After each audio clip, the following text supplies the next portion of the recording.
Hi, everyone, and thanks for joining us today on Don't Let Grants Stress You Out. I'm thrilled to have Matt Hugg of Nonprofit Courses with us today. Hi, Matt. Hey, how you doing, Diane? So thrilled you're with us. Why don't Well, you tell thank you. everyone a bit about your background and nonprofit courses? Sure. My background's in charitable gift fundraising since longer than I want to admit. I was working in nonprofits, but in largely higher ed.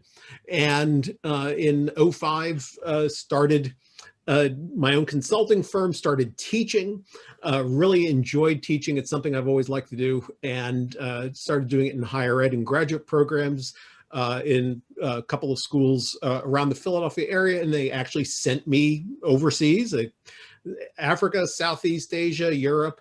Um, and I started kind of getting into recording my own content, but also finding some really cool quality content. I mean, like yours, honestly. And what I came to realize is that my students were learning more out of the video than they were out of the reading. And not that I wouldn't assign reading, I would, but also the video is a really powerful way of learning. And I started accumulating things for my own use, but then realized that other people could benefit from that too. That and a fortuity that nonprofit .courses, not .org or .com, but .courses was an open URL. I grabbed it, put it up on a learning management system, and now 2,500 plus videos later, here we are. A resource that I really want people to utilize. I think there's just so much out there, so much underutilized content, so many people who are emerging voices that need to be heard. So yeah, that's what I do. That's what I'm all about these days. And indeed, nonprofit.courses is an amazing resource. We were talking as we were getting started. I learned about the humor section. I Oh knew yeah. about the formal sections and what I grabbed. I mean, we're honored that our material's there, but I reference it too when I'm creating courses or if somebody asks a specific question, like, oh, I know where I'll look. But that humor section, I was like, that's going to be some fun for me on the off hours. But when we first talked, one of the things that really connected us was our strong belief, we shall say, in how important funder relationships are for grant Oh, seeking organizations, right? totally. I'm like, there's the whole life cycle, but like relationships, right? It's the big thing. And you used a line that we've used as well, and I've heard from other funders, don't treat a grant maker like an ATM, Oh, yeah. Yeah. I just, right? Like mic drop. I've heard a community foundation executive say that as well. You've heard it from funders that you've interviewed, right? We're summarizing what that, and so let's start with what does that mean to you? If you were to tell one of your students, don't treat a funder, don't treat a grant maker like an ATM, what are you telling them? yeah, I all the time. I say, it's all about relationships. It's all about connecting, and it's all about looking at it from their side of the table, from their point of view. I mean, these are people, first of all, they're people, right? You're not, yeah. I mean, we tend to deify foundations in the nonprofit world, and, they really are just people. And because of that, they're looking for relationships, and they want to have a relationship with you to meet their goals. Because this is, it's the old Venn diagram thing, right? Where you have your mission and they have their mission, and it crosses over at some point. And so you need to approach it for how that's mutually beneficial for you, right? And to say that there's somebody with a job who has to look good to their boss, just like you do. How do they look good to their boss? Well, if they're funding something that meets their mission, that is very successful, that's huge to them. And so you benefit by helping them meet their goals. That's what it's all about. It's not about pressing buttons and having them spit out money at you. you know, Yeah, absolutely. And the other thing is you talk about spitting, like punching those buttons, money spits out. Why do we go to ATMs in the first place? Because we opened our wallet and maybe, well, in my case, maybe my children took some. Like, oh, I need more, right? We don't just talk to funders to help them look good, to help figure out how we're going to work with them. We don't talk to them only when the wallet is empty. Yes. We talk to them throughout the year. Yeah. So, well, it reminds me of something that we live in a small town outside Philadelphia, and one of the reasons we moved into this town was because we can walk everywhere, and there's a bank nearby that we walk to, that we keep our accounts. And I said to, and I over some time, through some circumstances with my business, with other family things, right, we've gotten to know the banker. And who knows do you know your banker, right? It's just like that, right? More people go drive around to the drive-through or to the ATM, never walk inside the bank and form that relationship. And when you do, you start, it's not like he's doing anything special or different for us or breaking the rules, but you start to see where those mutual goals are, and they can suggest things to make things happen and all that. Exactly the same kind of thing. If you're treating the foundation just on that exterior side, you're not getting nearly what you can out of that relationship. And they will point you to things because they talk to other people and can say, oh, well, have you tried this? Or my friend over at this foundation is good. You need to get to know them. It will lead you to other opportunities. Exactly. So given your experience frontline and teaching, what would you say? I hear a lot of those concerns. I don't like the cold calls. I don't like reaching out for new funders. I'm good once we have a grant. I'm good. Then I'm like happy to maintain. But a lot of people feel uncomfortable in that initial relationship building work. Do you have any specific tips that you give your students to consider for those new relationships? Well, first thing is, right, you want to be grant ready. So you have to have all your your ducks in order in terms of all the paper and all that kind of stuff, right? And to understand where your mutual connections are, because that's one of the issues I see funders having, and I'm sure you can confirm this, is that they just get inundated with material from people and organizations that have nothing to do with what they are connected with, right?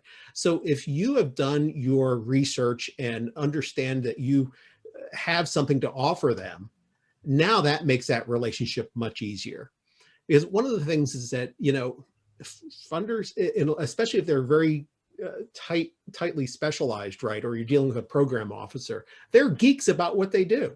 They love that, right? Well, you're a geek about what you do.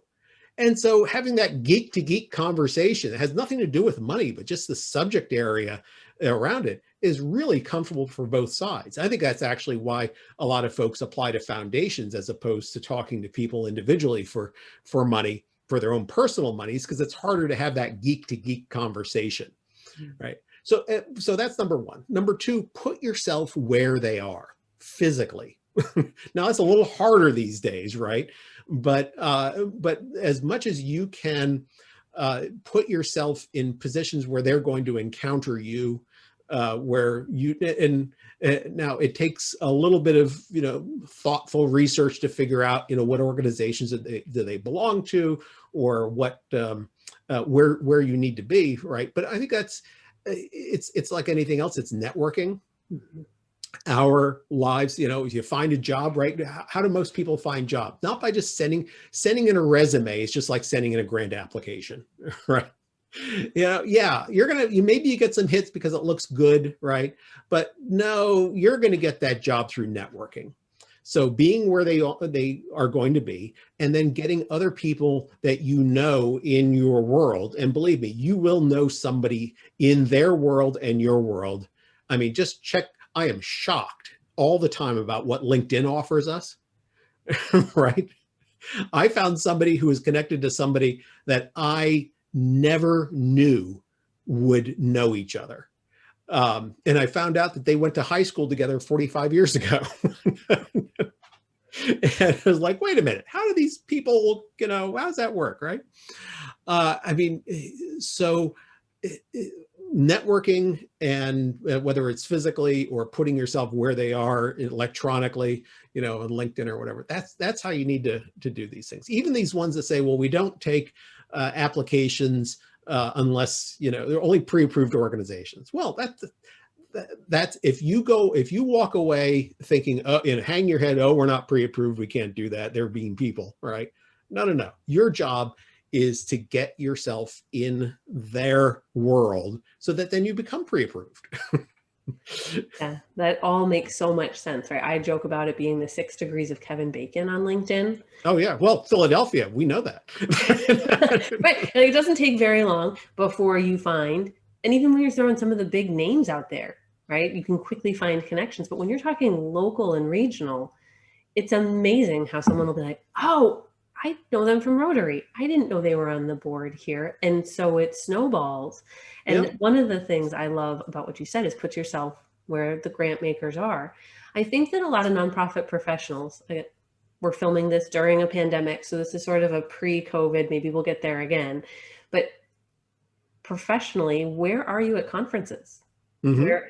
And so I think people will forget that like grant makers will find themselves in their subject matter conferences, whether it's about museums or about the environment. So if you're watching your attendee lists and you play the 6 degrees of Kevin Bacon game on LinkedIn before you go with you and your staff, all of a sudden, like, you have a plan, right? And then you can work the plan. It doesn't feel so scary. Oh, totally. No, that's an excellent point. And when you talk about conferences, the place that people, I think, leverage the least are the vendors. Interesting point. Yep. The vendors, because think of it, they are kind of like the bees that go to all the different flowers, right? And they're going to know people because their job is to know a lot of people because they're selling their products, right? And they're good about that. I can't say this totally universally, but 80%, 90% of the vendors that I meet and at conferences for nonprofits are advocates for the nonprofit sector and will help you meet your goals by helping connect you with other people. Because let's face it, first of all, they want to be helpful, right? They're good folks. They've been typically anybody you see at a conference across the table from you has been in the nonprofit sector if they're at a nonprofit conference somehow. But also it's just good business for them to know a lot of people and to be able to help you so that then you remember them when you need their product. So yeah, check out not only the people around you who are fellow nonprofit people, but the folks who are the vendors can really be a nice leverage point for you. Oh, it's an excellent tip. I'm just thinking of like the list of vendors at the Grant Professionals Association annual conference and the Nonprofit Storytelling annual conference. Like, what does that look like? Or even any of like the GPA regional conferences. Oh, that is an amazing tip that you just dropped right here, Matt. That was wonderful. I think APRA, right? The research people. I mean, boy, if there's folks and no folks. Yeah, right. We could keep going. List all the conferences. Yeah. So we've both been around in the field for a while. We'll just say that, right? We don't. We'll leave years out. Yeah, let's just go with it. That's good. We're experienced professionals, and so as a result, we've both seen some things, right? And so I know you've interviewed some funders. I was a funder earlier in my career. What if we gave maybe an anonymized example of some things that we've heard or seen, like don't do this, right? We've given some really good tips on where to build relationships, but what's an example of something you've seen or heard where you're like, oh, please don't do that, other nonprofits? Like, best of intentions, right? Always, they're trying their hardest to get the money. But do you have one that comes to mind? What shouldn't people try to do? Oh, totally. So in my grant proposal class, I teach at Thomas Edison University, online, by the way. But even you'll see on the website, I interviewed some grant folks there too, that on proposals that don't meet the stand, not even the standards, the mission match of the organization. So I've had somebody tell me that every year, 4 times, quarterly or something, they get this totally meaningless proposal from the same organization. It's like 15 years. I mean, it was going on for a while. And the person even reached out to him and said, you don't need to do this or whatever. And it just keeps on cranking out.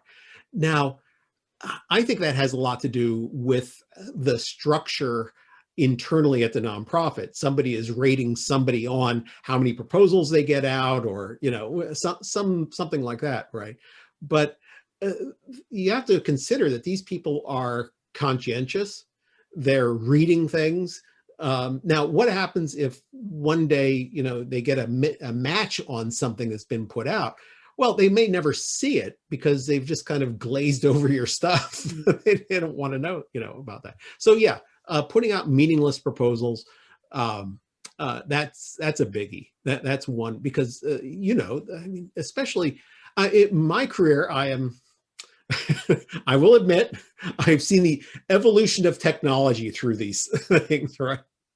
And now it's easier than ever to just crank out stuff.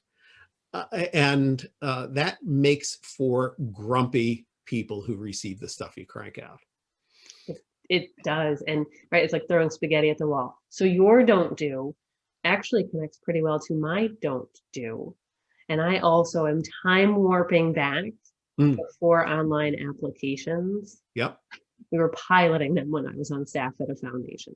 So yeah, that wasn't just yesterday. But I think that the lesson is still the same. So to think about the effort that someone would go to produce and print and mail the application, even if something that was kind of stock or boilerplate still took effort. And we were a foundation that allowed and encouraged communication before submission. Please call us, please email us. My board encouraged me to spend as much time as I could at funder forums, on the phone, talking with people. I get it, not all grant makers do that, right? Yeah. But if any grant maker has capacity or preference for communication, like we did, and then the packages would start to show up during an RFP cycle. And I'm like, what? Why didn't I hear from this person, right? But yeah. Like, you're almost offended. I'm like, I'm offering my time. We could help you so that either one, you don't waste your time if you're not going to be a fit, or two, make you even stronger so that you're not in that messy middle, but you're like an absolute yes.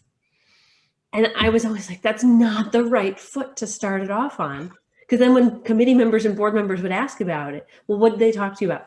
Well, actually, they didn't. They never emailed. They never phoned, right? Like, we returned everything, every message, every email. They didn't.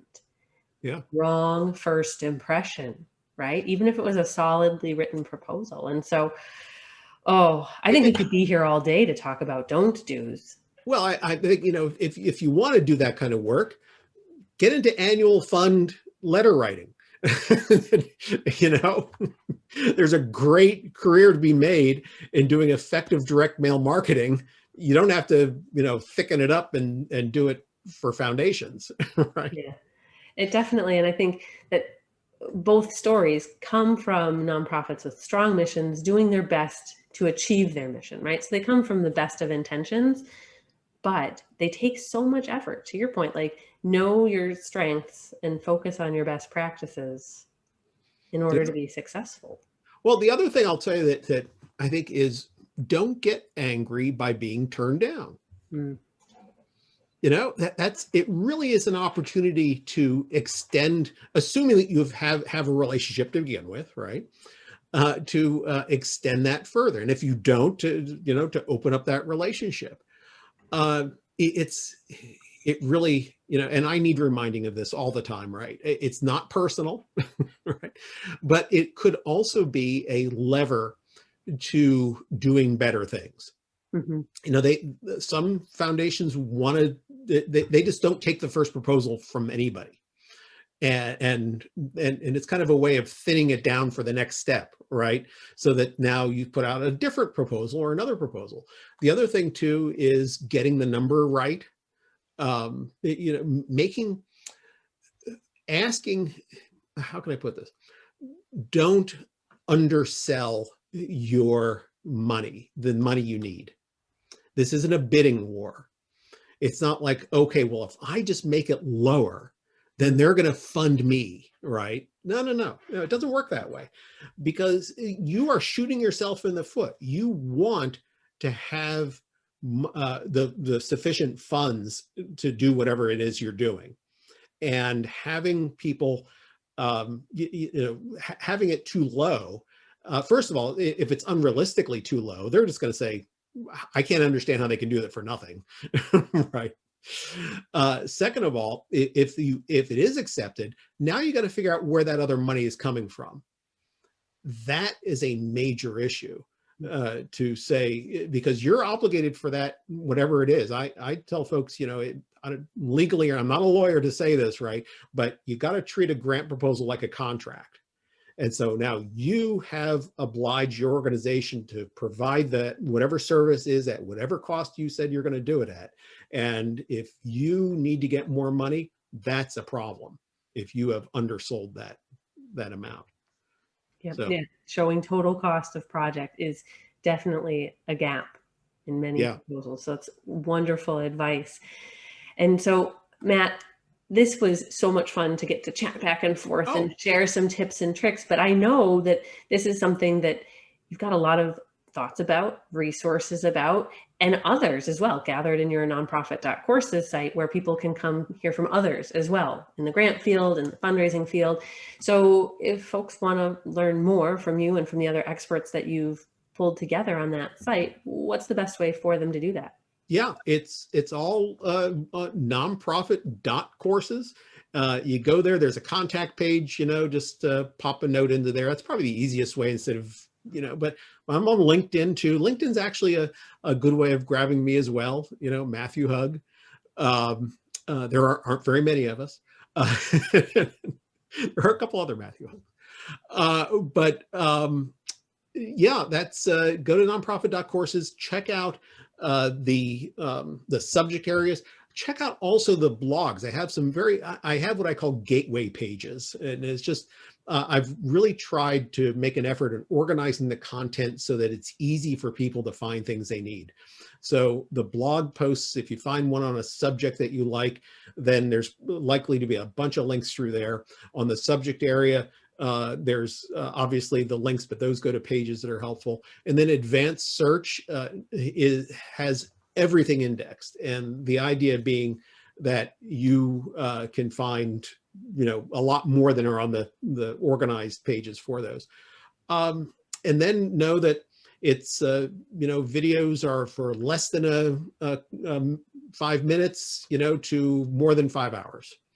So yeah, find what you need. It's all, and if you find anything that's not there, or you don't find something that's there, pop me a note. I want to get good content on there that's going to help you. Awesome. Like I said, I know that we are honored to be there, but also utilize it ourselves by knowing it's there. It's really a fantastic resource. So Matt, thank you for being with us today. I think, fingers crossed, that we found a few ways to help grants stress people out just a little bit less. I hope so. I really do. Diane, thank you very much for having me. And it's an honor to have you on the site. Really appreciate it. Take care. Thank you. Bye-bye.